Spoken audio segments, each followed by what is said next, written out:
the word that came to Jeremiah from the Lord, saying, Thus speaketh the Lord God of Israel, saying, Write thee all the words that I have spoken unto thee in a book, for, lo, the days come, saith the Lord, that I will bring again the captivity of my people Israel and Judah, saith the Lord, and I will cause them to return to the land that I gave to their fathers, and they shall possess it. And these are the words that the Lord spake concerning Israel and concerning Judah.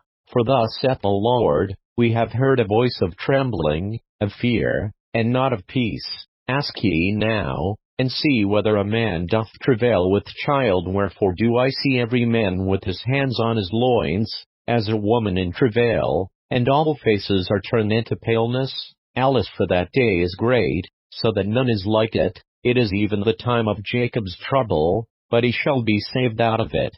For it shall come to pass in that day, saith the Lord of hosts, that I will break his yoke from off thy neck, and will burst thy bonds, and strangers shall no more serve themselves of him, but they shall serve the Lord their God, and David their king, whom I will raise up unto them. Therefore fear thou not, O my servant Jacob, saith the Lord, neither be dismayed, O Israel, for, lo, I will save thee from afar, and thy seed from the land of their captivity, and Jacob shall return, and shall be in rest, and be quiet, and none shall make him afraid. For I am with thee, saith the Lord, to save thee. Though I make a full end of all nations whither I have scattered thee, yet will I not make a full end of thee, but I will correct thee in measure, and will not leave thee altogether unpunished.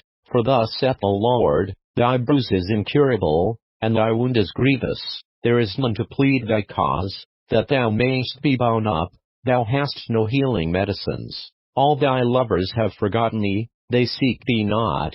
For I have wounded thee with the wound of an enemy, with the chastisement of a cruel one, for the multitude of thine iniquity, because thy sins were increased. Why criest thou for thine affliction? Thy sorrow is incurable for the multitude of thine iniquity, because thy sins were increased. I have done these things unto thee. Therefore all they that devour thee shall be devoured, and all thine adversaries, every one of them, shall go into captivity, and they that spoil thee shall be a spoil, and all that prey upon thee will I give for a prey. For I will restore health unto thee, and I will heal thee of thy wounds, saith the Lord, because they call thee an outcast, saying, This is Zion, whom no man seeketh after. Thus saith the Lord, Behold, I will bring again the captivity of Jacob's tents, and have mercy on his dwelling places, and the city shall be builded upon her own heap, and the palace shall remain after the manner thereof, and out of them shall proceed thanksgiving and the voice of them that make merry, and I will multiply them, and they shall not be few. I will also glorify them, and they shall not be small. Their children also shall be as aforetime, and their congregation shall be established before me, and I will punish all that oppress them, and their nobles shall be of themselves, and their governor shall proceed from the midst of them, and I will cause him to draw near, and he shall approach unto me.